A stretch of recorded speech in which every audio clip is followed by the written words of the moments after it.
It's great to see so many people here, and I would like to say thank you for inviting me to moderate this session.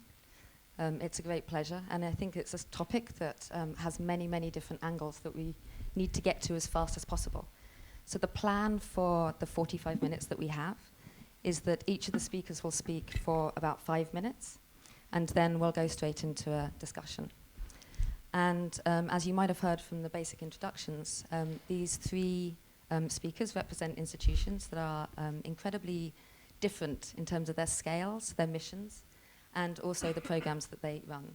They also have a very, very different perspective on what online presence might mean and different ways of working with websites and with kind of online connectivity. So hopefully what they'll do now is describe a little bit about their institutions, but then also what they think or what their perspectives are on how to work online and what they think is important for that. So Gabriel, you start. Hi, good afternoon everyone, and thank you very much to Art Dubai for the invitation, for the very kind hospitality, for the possibility to be here. It's wonderful, and thanks everyone who's here. We have a PowerPoint, which I guess is coming up now. So what I'd like to do is just explain a little bit about the institution that I'm representing here, the Colección Patricia Phelps de Cisneros. I'll call it the CPPC to keep it tidy. And I think we can look at it perhaps as a case study of an organization that has a mission that relates to a certain kind of geography or to a certain kind of geographic sensibility, and how the internet has really allowed us to engage with an audience in a way that is completely different from how we might have been able to do it before. So the CPPC is a private collection and foundation. It was founded by Patricia and Gustavo Cisneros in the 1970s. And it does essentially two things. We have an art collection, so what we might call the physical, the tangible part of what we do, and then we run programs, which would be the intangible, the foundation part of what we do. So to introduce the collection is focused on Latin America, and it's actually split into 5 different collections. The one that we're probably best known for, some of you may be familiar with, is the collection of geometric abstraction from mid-20th century Latin America. So artists like Eloitzica Rothfuss from Uruguay or Lydia Clark. There's also an ethnographic collection which deals with 12 ethnic groups of the Amazon basin, southern Venezuela. There's a colonial collection that deals with the period of the Spanish colony, so objects of both secular and religious topics. There's a collection of landscapes, so travelers who went to Latin America, starting with Franz Post in the 17th century, but predominantly a 19th century collection of images of Latin America as seen through predominantly European and also North American eyes. And then a contemporary art collection focused on Latin America, but also including artists who have engaged with Latin America. For example, Lothar Baumgarten would be one example of the many artists. Now, this collection together tells a very unique story. There's no museum in the world that can kind of tell this story from the ethnographic to the contemporary in such a comprehensive way. There is no other institution with that very comprehensive and comparative mission, that it's not just one country, it's the entire region. But the founders took the decision very early on to not build a museum, and I think that's part of what we're going to be talking about here, are the different ways to engage with the collection.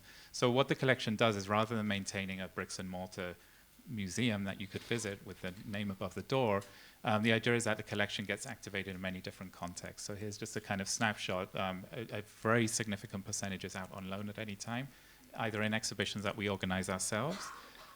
So for example, some of you may have seen the last couple of years we had major exhibitions in Madrid and in London, also many shows over Latin America over the years, or in individual loans or groups of loans, also extended loans to certain institutions. So the idea is that the artworks will be activated in different contexts, to different audiences, in different readings, and that's how the collection stays alive, and that's how the collection fulfills its mission, which is to increase awareness and understanding of the contributions of Latin American art to a global culture. So the idea is, rather than make people come to us, we go to them. Now, in terms of the sort of intangible, the programmatic part of the foundation, there are several ways in which this is done. One is through a very extensive publications program, both catalogs but also books about various topics. More recently, we launched a series of extensive book-length conversations with important Latin American artists. This was something that didn't exist in the market.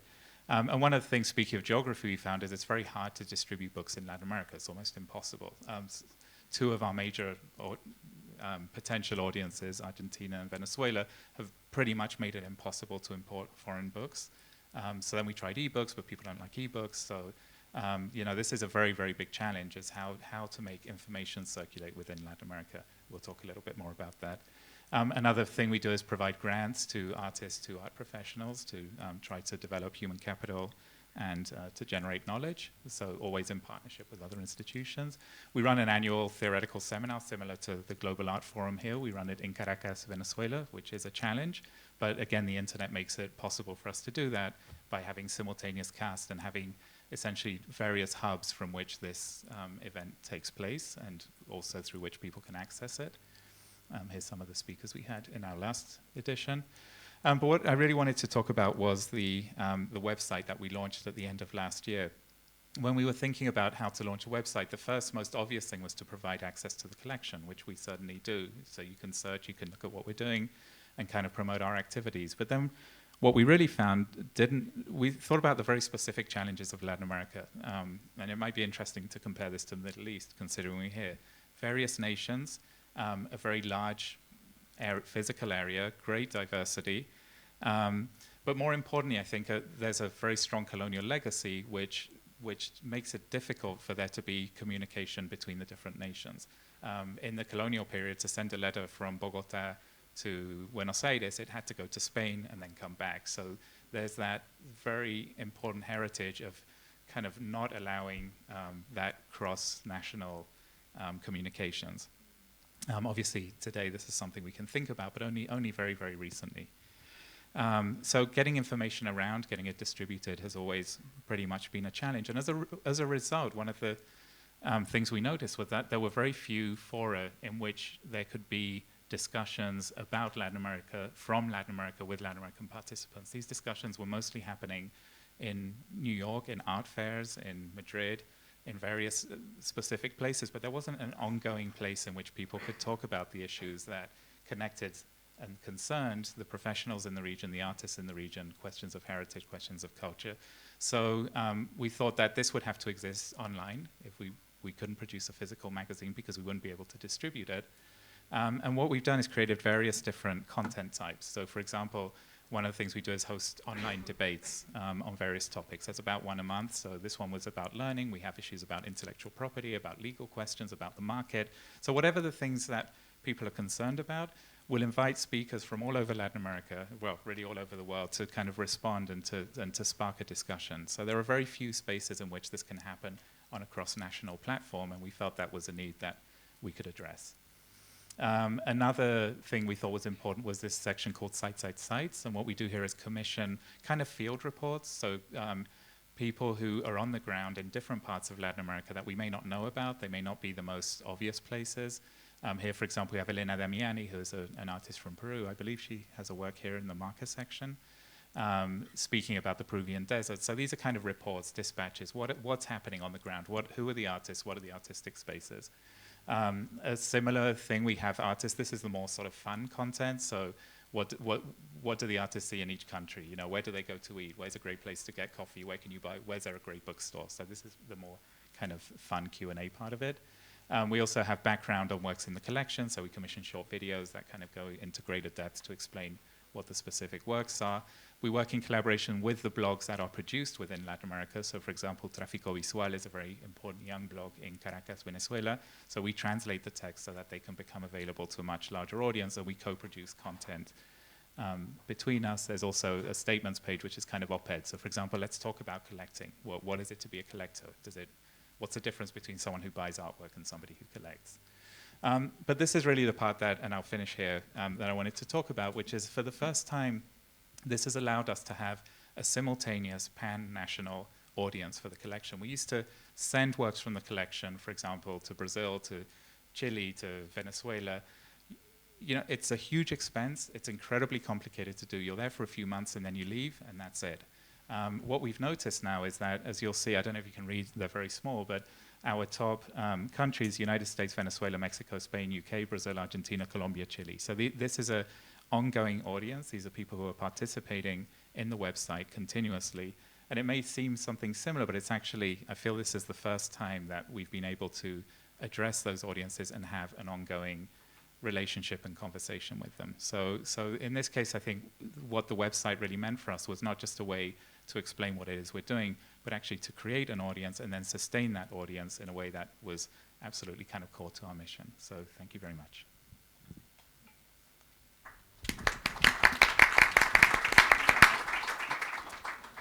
Thank you. Now we'll have Gala. Okay, it's working? Yes.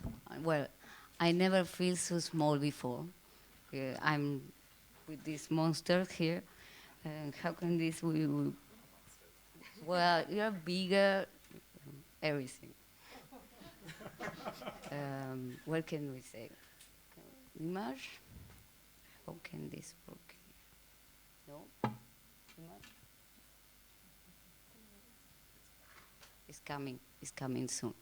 Well, I'm from Buenos Aires, Argentina. I have like the first contemporary art museum in the Buenos Aires city. It's called La N, New Energy Contemporary Art Museum. And it came up as a mean for criticizing institutional critique and for showing Buenos Aires' lack of a proper contemporary art museum, because until we opened, like I say, it was nothing. And then we start to work with making exhibition from like local exhibition and international exhibition, but exclusively for our space. It's very, very small space. We have also a residency and artists come in and go to work with us.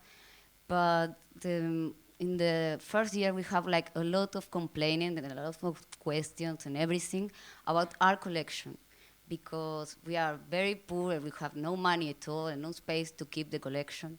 So we say, what can we do? If we are a museum, you must have a collection, right? And here is like the pieces in the exhibitions, not the collection yet. So we start to think, how can we, no, it's not working like this. No. Yeah, now it's. So this is the space, you can see, it's tiny. No, not working. Well, I don't know, just put play or something. Yes, this is a slideshow, so. Okay, so now you see the space. And this space is so tiny that we think already, like I already said sometimes. So we have like this idea that not to have like pieces like in their object shape, but like sign a contract with artists who give us the reproductional rights of the work. So not the pieces, not to have like the big store or something, not the pieces, only the right to make the piece. So this is stored in a hard drive, and this can travel around the world. We are making branch all over. We made one like in January in Peru. We make in Argentina in different cities. It's very easy because we carry the hard drive with us, and then we like, okay, how is the space?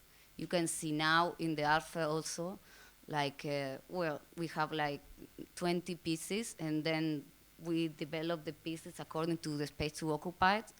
And this is because we are thinking all the time on the way our museum patrimonials are acquired, keep and set on circulation. And then it's like the constant question, you know, how in Latin America there is very big expenses about like the climate, the sun, everything this go away with the works. And this is a very cheap way to move around the collection and the works without having the work itself, like only the rights to do it. And then it's coming, the collection. This is one of the pieces of the collection. It was made by Esteban Valdez.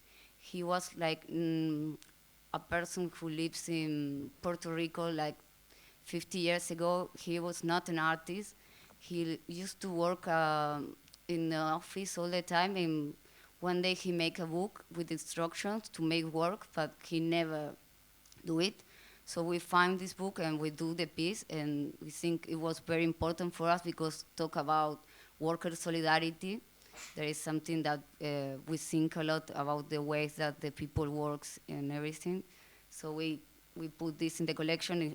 There are instructions, so they can travel, but not all the pieces are digital pieces. Some of them are like digital photos or, I don't know. The only thing they have of this piece in common that they can be stored in a digital way. This is the only point in common between all these works. And this is the main thing of our collection. And then it's coming that you can see this is the place the museum is. It's like a big gallery with a lot of spaces in Buenos Aires. If you go there, please come to visit us. This is the heart, right? No? You can see now also in the art fair. And this is the first work in our collection. It's from Radamés Juni Figueroa. It's like a Caribbean homage to Marcel Duchamp, of course. And the people can go and drink in the fountain. This is the instruction that Radamés sent to us to make the work. And we're already been done like this like 50 times. We do it every time. It's like very easy to do, and we don't have to go with the collection. We send the files or the hard drive, and that's it, you know. Like, so it changed because in some countries you don't have the same fruit that in another country, and that makes like a little bit like something special each time. And also it's not only digital points, it's like you can see the work. It's not only online. No? You can see the experience, you can touch, you can be there and see. We never show the instruction. This is a point that I want to say it because it's not like you see the instructions and the work. It's only the work. This is Sakistan, a work by Zach Lansberg and Sofia Galista Muriente. Is also in our collection. Sakistan has like a very small piece of Utah, like in the middle of nowhere in the desert. And he goes every year there to make like some monuments and things. And one time he went to La N and make an embassy of this Republic of Sakistan, and he print passports. So he's traveling around the world giving passport to the people in countries they don't have passport, like Tibet or something like. This is the embassy, you can see now. This is a big fan of Sakistan, kissing the flag. And these are the passport. If you need one, you can contact Sam Lakenberg and Sofia, and that is it. This is other piece, Queer Museum by Adriana Minoliti. She goes to the museum like with the camera here very high, and then she took some pictures and then put some feminine things on top, like with pink walls and everything. This is my work because I'm also an artist, and this is the real size of La N. Like it's a copy of the facade. Like you can see, this is nothing else. It's very tiny. And that's it. It's going? 1 minute. Okay. So fast, the slideshow. No, well, this is Nicolás Robio. It's a work who was censored by the 28. Yes, for the biennial, the empty biennial in Sao Paulo, and we printed because he couldn't do it there. This is like something that I don't know I have time to talk. It's like the base of La N from Latin America. Is this exhibition, Poetica, is visualized by Walter Zanini. It was very important for us because in the difficult times that Brazil has in the 70s, he made this exhibition with 0 copies that the people can move, and it was like a portable exhibition as well. And this is Rafael Esquirru. He's from Argentina. He's the founder of the Modern Art Museum of Buenos Aires, and this was the first place for the museum. Like, he was with this ship going in the war, showing the exhibition, also a very portable exhibition. This is the museum now. And the last one, it was the Solidarity Museum from Chile. It was like very beautiful operation called Operation True by Mario Pedrosa, and it was like this museum, it was built like with donation of artists. And that because we don't pay the artists for the right to have the works, It's like we are like brothers, and that's why it's here. But we have a website, but it's not the most important thing for us. It's like the most important thing is to be able to do stuff with people and everything. So that's it.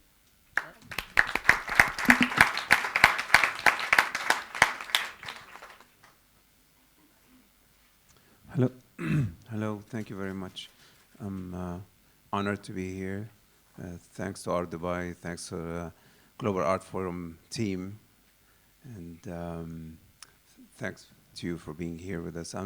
I'll speak about the Palestinian Museum, but I'll try maybe to focus on one particular issue, because as you can imagine, this is a museum in the making, and I lost my voice. Try the other one. Hello. Yeah. So it's a museum in the making, and there are many issues that we deal with, many projects, many programs. But within the context of this presentation, I'll try to tell you about one particular aspect that us as a new museum we're trying to deal with and try to kind of figure out our role within a context that is very particular, which is Palestine.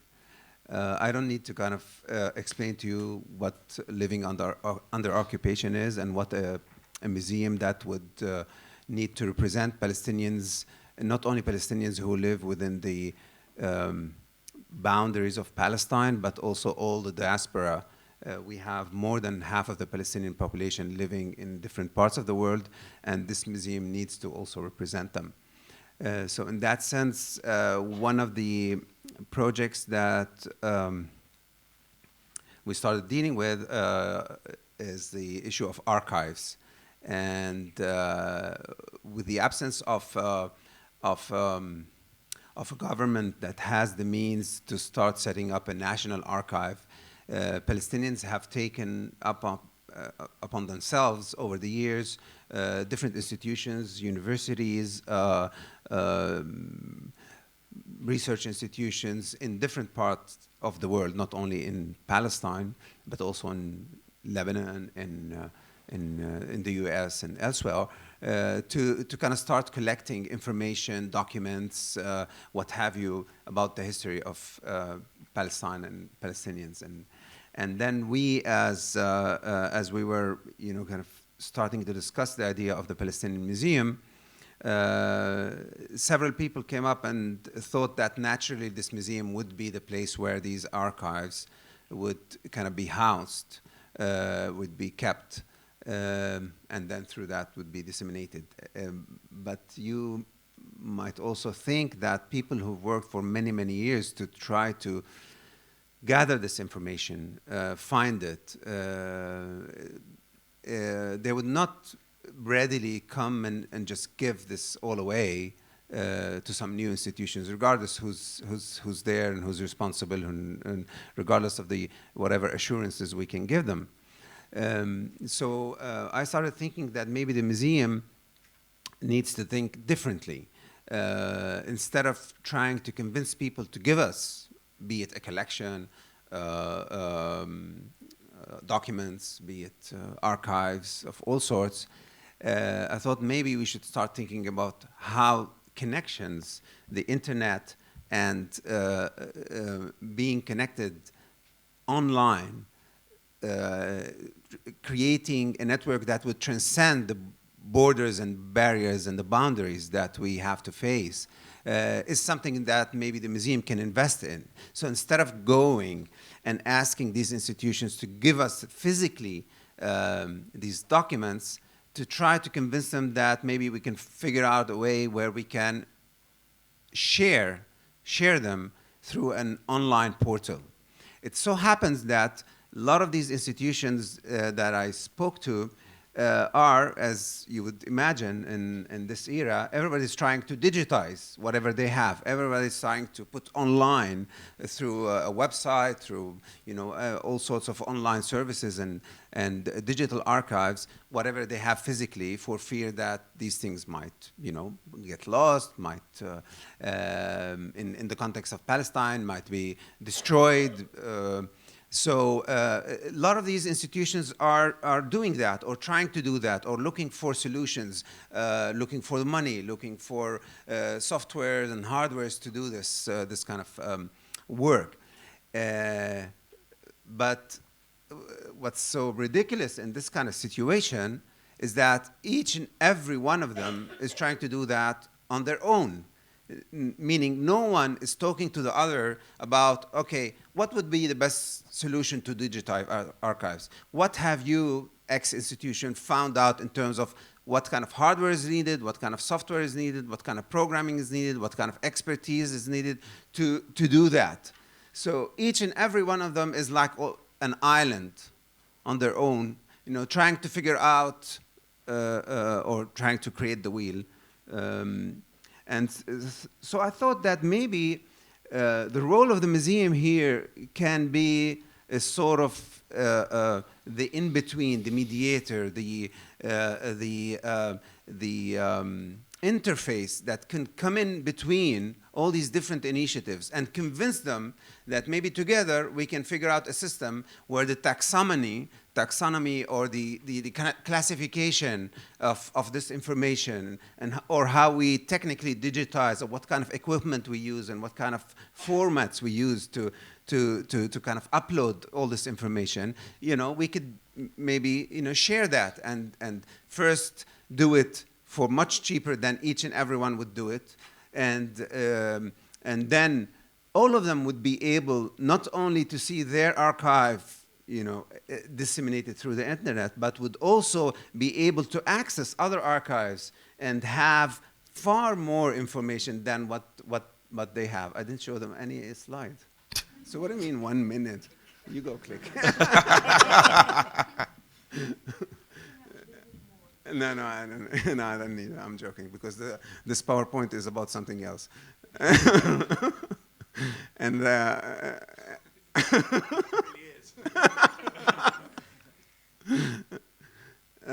so this is I think what us as institutions in this context, and in a place where the resources are very limited and actually diminishing as we speak. So it's not like everybody has all the means and all the technical know-how and all the money that they can spend on doing this, on digitizing and archiving and creating websites and sharing them and doing them. Why don't we, kind of come together and share the information, share the knowledge, share the know-how, and come up with solutions that can serve more than one institution, and hence create a national archive at the end of the day, where you will find all the information that you would want as an audience, not only an audience sitting in Palestine, but an audience anywhere in the world, without the need to figure out what is the website of so-and-so research institution, what is the URL address of so-and-so university department, what is the phone number of so-and-so person in order to speak to. And so this is the kind of, I think, logic that we need to start utilizing in our work nowadays as museums, as institutions who have been given the chance to do something about our work in art and history. And so these are pictures from other projects in the museum. Thank you.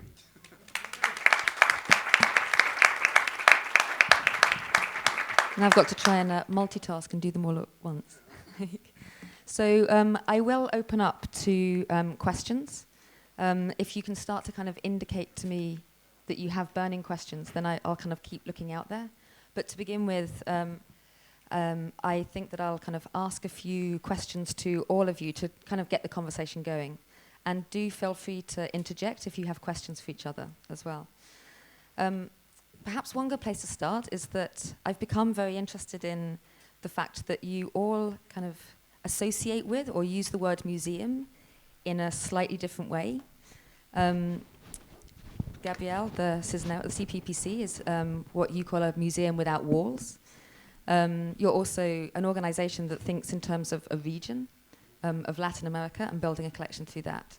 Jack, you are in a way a museum that is not thinking just through kind of art and a collection in that way, but thinking about a society and a culture and people who may be kind of a nation, but not necessarily in one place. And you are, with La N, there's a group of you who have an independent project, who are kind of critiquing what is missing or what is lacking in a system that already exists in Argentina. And you choose to use the word museum, even though it makes you feel small within a very big kind of context, because you've said before about the kind of the words and the dialogue around like what this word museum can be. So what I'm thinking is that although you're using the internet and kind of connectivity to try and connect people, why is it that you make an emphasis on the word museum in all of your institutions? Why not kind of let go of that completely and actually just go for this full connectivity, connecting people because they're interested in culture in a different way? Oh, because you said you see. Right. So if you'd ask me in the Palestinian case, I have a simple answer, because this is a project that has been in the making for many years, and there was an older generation who first started back in the mid-90s to think about the Nakba, the catastrophe, and how to kind of find a place that we as Palestinians can commemorate that event. And so it started as a museum of memory, and as this older generation, kind of think along traditional lines, and they called it then the Palestinian Museum of Memory. But of course, all the discussions afterwards, especially after a break when the second Intifada took place, which they had to stop all the plans and everything, and then they went back in the mid-2000s to picked up on the idea. All the other questions came up, which is like, okay, what does memory mean? Are we kind of pitching ourselves against the Israeli story? So it's like in 1948 there was the catastrophe, and then there's at the same time in 1948 the establishment of the State of Israel. Is this how we're gonna eventually talk about ourselves? And of course that discussion led to Palestinian history, Palestinian culture is far broader and wider than this one particular event. Yes, it's a very seminal event. It's a very important turning point in the life of Palestinians, but nonetheless, it's one event. So what I've inherited and what I'm dealing with is basically an evolution of this idea, of this old idea of a Palestinian Museum of memory, and now it's Palestinian Museum. But maybe as kind of we're trying to deal with all the themes and the ideas and the concepts and the questions in the programming of the museum, I think something will eventually change. For sure, it will have to, and that's why what you said is that we don't have a collection. We don't really need to deal with a collection now, and this will give us this freedom to kind of also challenge the idea of the museum.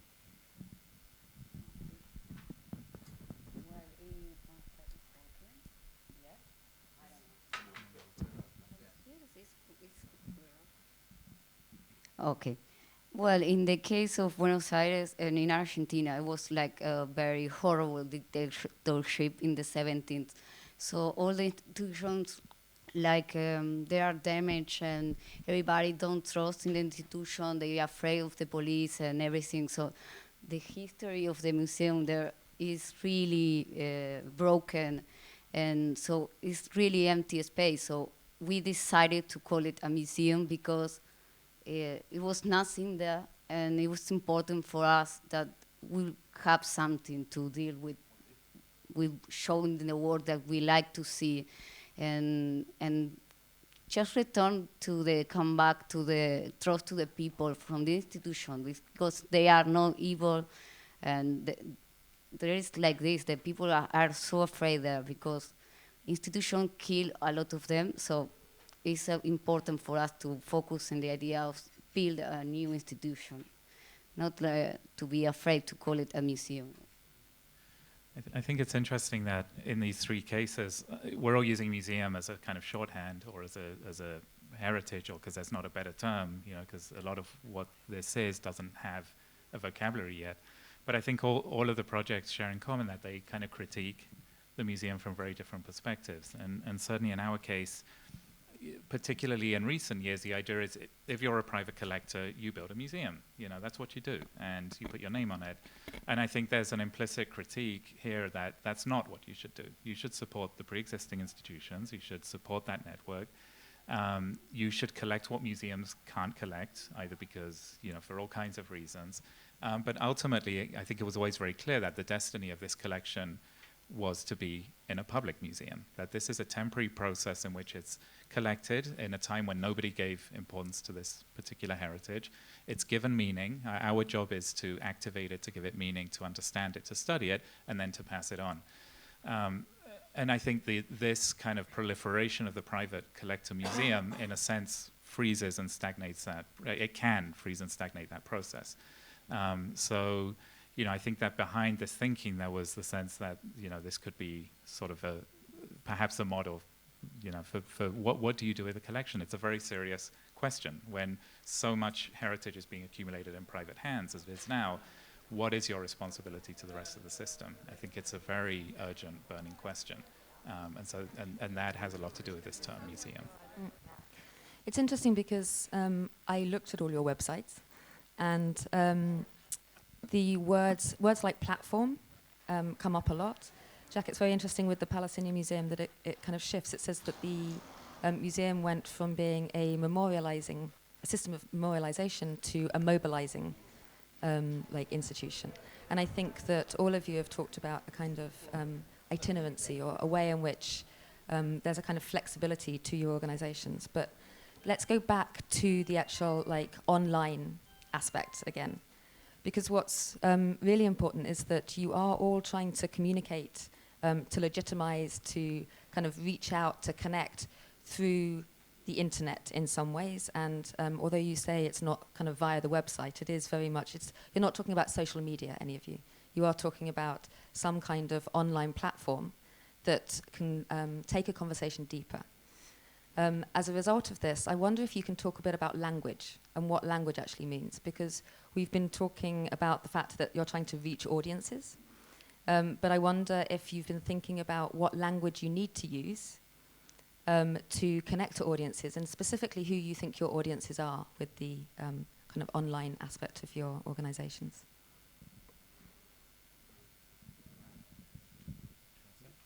No, go ahead. Okay. Well, I think in our case, our site is completely bilingual English-Spanish, and of course that doesn't include Portuguese, which would be the natural third language. But we go to great effort and expense that the content should be translated, with very rare exceptions where we're reporting on something that's already a third-party content. We'll leave it in the same language, but we'll introduce it in both. But I think what you're talking about, the really, for me, the radical thing that the internet does is allow your audience to participate, to produce. So over 100, we've only been up for a few months, but over 100 people have contributed to the content. And I think that's the important distinction. You're not just asking people to read you passively, you're asking them to actually provide content. And that's the internet revolution, is, when we were kids, you looked at an encyclopedia, you never thought you would ever contribute to it. Now you can write a Wikipedia page, you can put your own opinion up there. So it's kind of become essential to think of the web not as a transmission device, but as a participation device and as a platform. And I think that's even hard for institutions. We're used to talking about institutional voice, and branding, and museums spend a lot of time and money worrying about those questions. And so I think there is a very distinct shift in perception and in the behavior, and that has to do with language, not just in terms of which language do you speak, but how do you speak, how flexible can you be. For us, it was a growth process. We were very picky. You look at our books, they're beautifully edited. We're very proud about the quality of our material, if you're going to be asking artists to participate, people who aren't necessarily professionals of language, I think you have to be okay with that. And it does take a bit of adjustment. But that to me is the interesting question there. I think our challenge is also, again, given our geography and giving our limitations of mobility. So it was conceived at a certain point that the Palestinian Museum would be a virtual museum, and so actually some people started calling it the virtual museum. But yet, as I was going around talking to people, not only in Palestine, but also outside Palestine, I felt that there's a need to actually physically connect with these people, and the actual the practical way of doing that is to find partners and to create a network of these partners. For those who do not know, like for example, the museum is in is being built in Birzeit in the West Bank, but people from Gaza cannot go to the West Bank. People from Palestinians who live inside Israel also cannot go because the law does not allow them. All the people who are outside Palestine, especially Palestinians who live in the neighboring countries and who carry passports from the Arab world, cannot also come.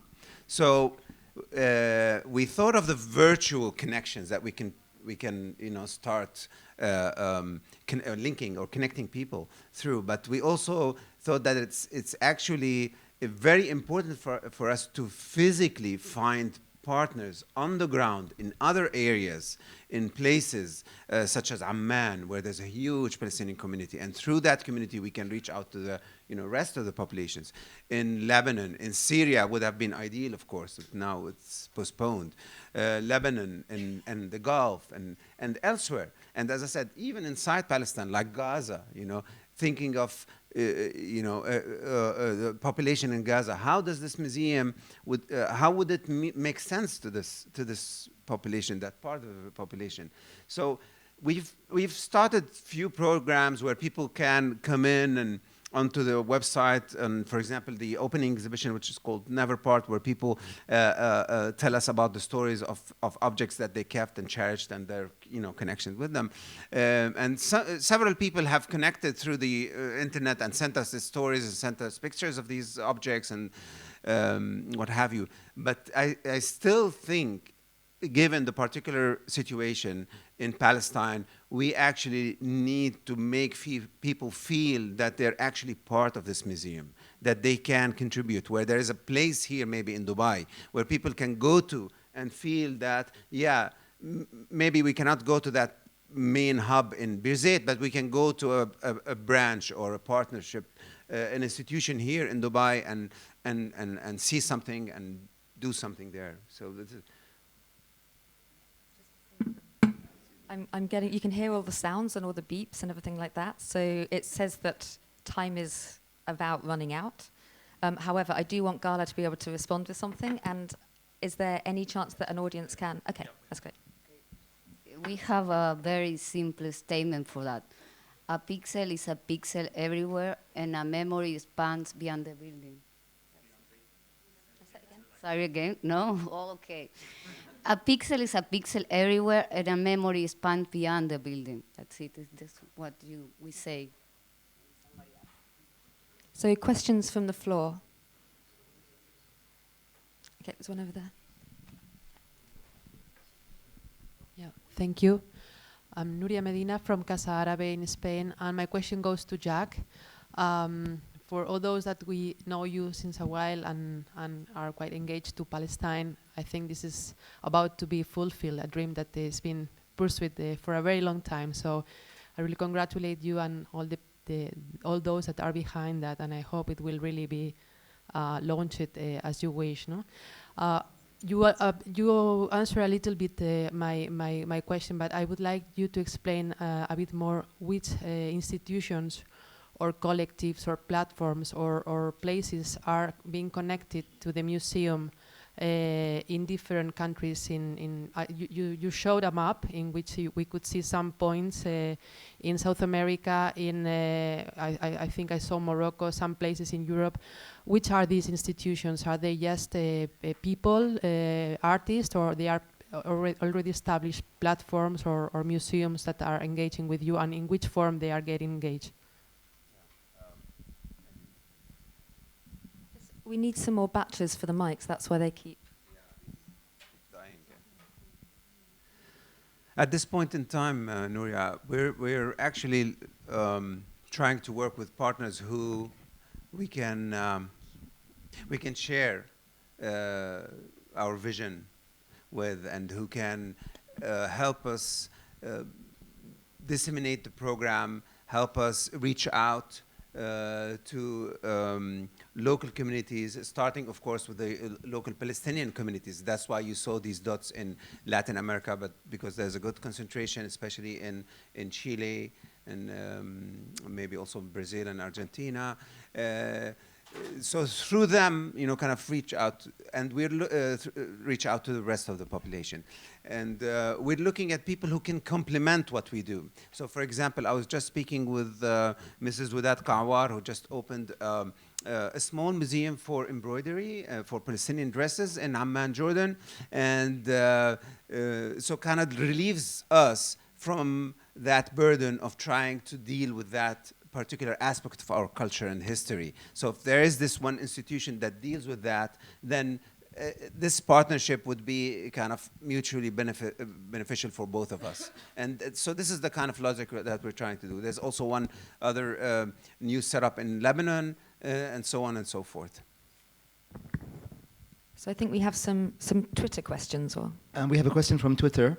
Are there any disadvantages of having all artworks online? Are we losing the personal experience of being in the presence of art?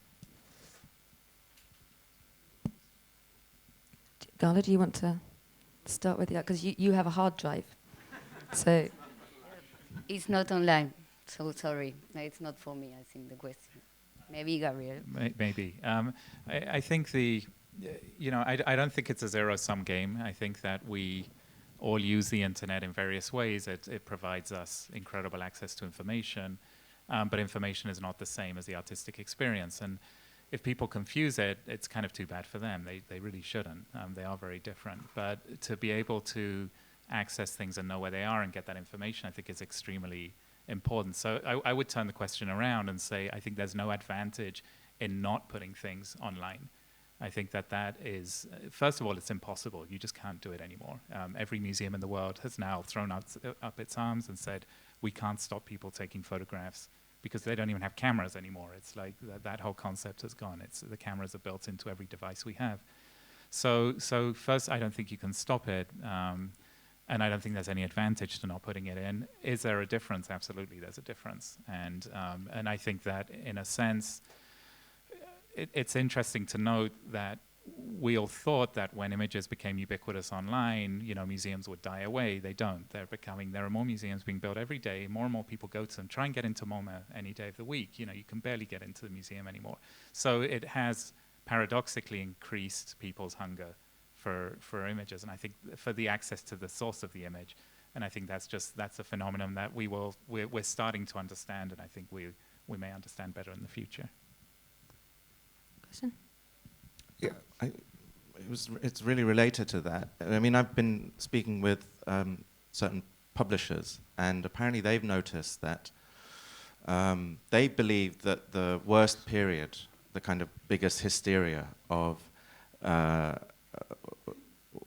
this vision where paper books were going to disappear is actually behind us now. That they're past this, and this is a very McLuhan-esque notion, right? That basically every new media, new technology basically exerts pressure on the previous one. If that previous one is weak and somehow doesn't have an inimitable quality, it will vanish. So we've seen CDs vanish without anyone, without much lamentation, but we've seen actually vinyl records come back with a vengeance.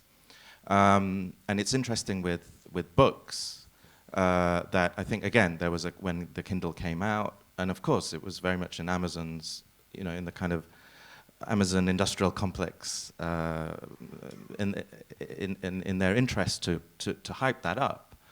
But I mean, I've just the book that I've just done is with Penguin, and they have no anxiety that books are going away anyway. They're selling more paperbacks than they've ever done. And if anything, it's exactly what you say, that actually what the digital does is basically remind you of the inimitable qualities of the physical.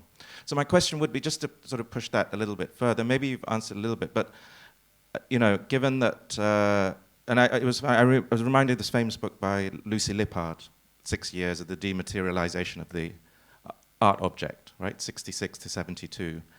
And I wonder whether you would, perhaps you've already answered it, as I say, but that this kind of, the initial wave of hysteria is producing the counter.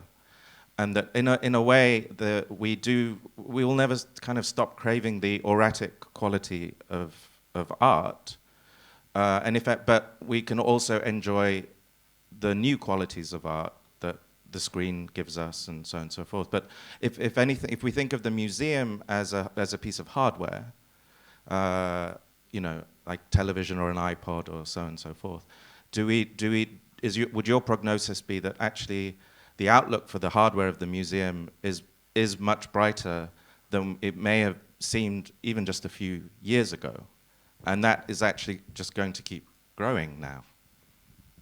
Gala, I'm going to ask you again so that. Okay.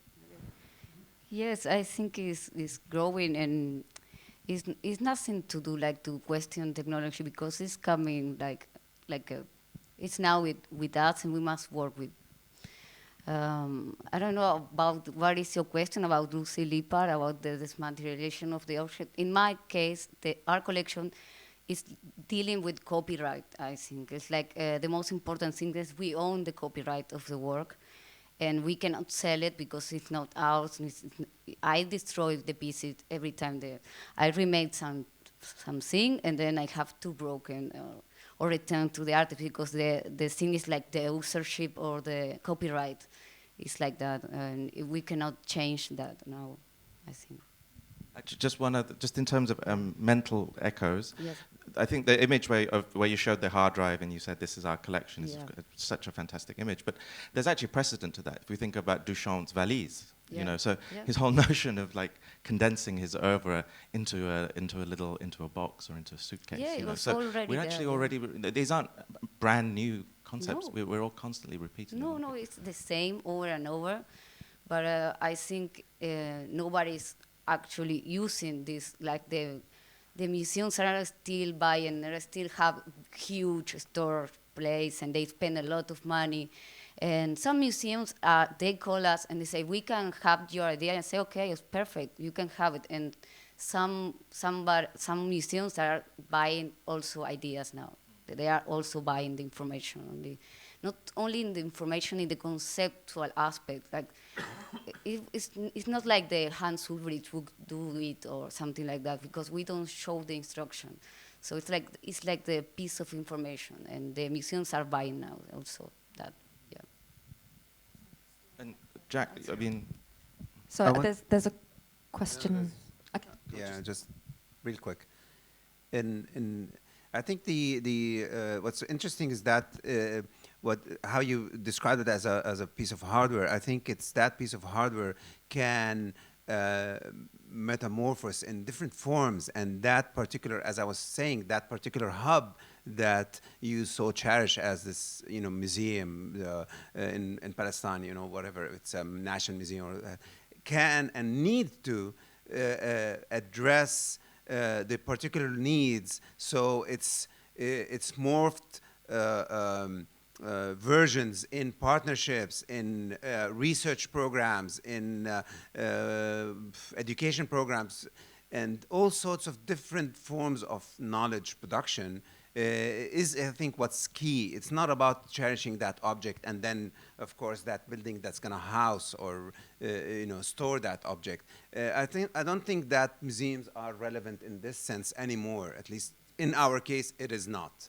And in our case, so if everybody, all the kind of older generation who put in the money were so keen on building the building, now what I'm trying to deal with is trying to take everything out of this building and see where is my constituency, and try to deal with this constituency and its needs and its expectations. Is this working? Yeah, I'm particularly interested in the building itself as a memorial, as an archival form. You know, from the hieroglyphs on walls of Egyptian temples, all the way to paintings on the Sistine chapel ceiling. Architecture has always been a way to transmit what we know, right, across generations. And with the image of the hard drive becoming the way to transmit this, Gabriel's fantastic start with the idea that we don't need the physical museum anymore if we can transmit all this. I don't know if you've already answered this with your last question, Jack, specifically. With an interface to this collection or to this culture that is not accessible anymore, either for geographical, political, or technical reasons, why still build this building? Because there's a need for Palestinians to see something, to see that monument, and to identify the museum with it. So that's a given, and we're doing that. But I think in order to eventually serve the audience, serve, as I said, your constituency, if you go along that line, so literally, it will definitely defeat the purpose of the whole event. You know, going back to the publications, I was talking with the publisher, and now they're publishing on demand. So if you order a book, they go digitally printed. They don't need to print, I don't know, thousands and stack them. They just go 72 hours, you'll have the book. So there are different ways of dealing with, you know, technology, and 3D printing and all of that is offering all different kind of hardware and software solutions. It's just that one needs to really focus on what the mission is and how you can best serve that mission. Can I just follow up? So if in that case, if I understand properly, your mission becomes purely non-physical.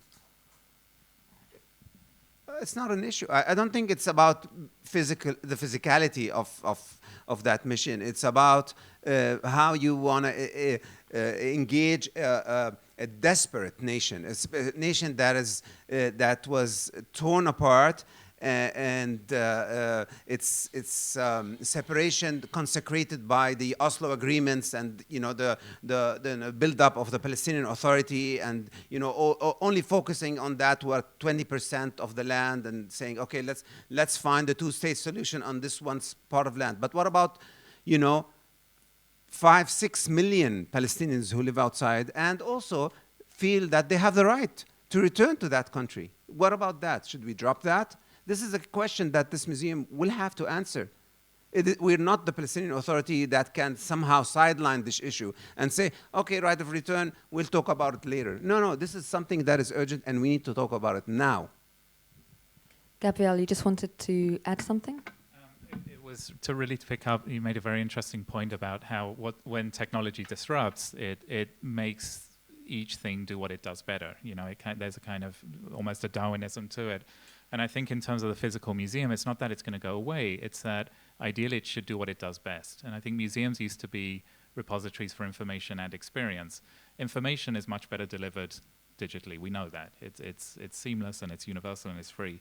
But experience online tends to be very poor. And so I think increasingly what we might start to see is that the building is where that happens, and that's why people will seek it out. Not to, you know, they'll go there knowing what they're going to see, but they'll go because they know that this is what they want.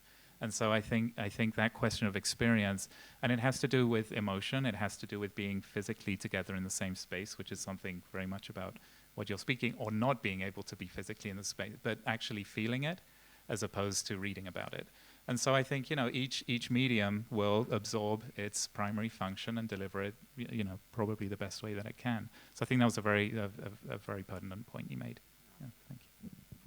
So I want to say thank you to all the speakers in this session, and thank you for the questions.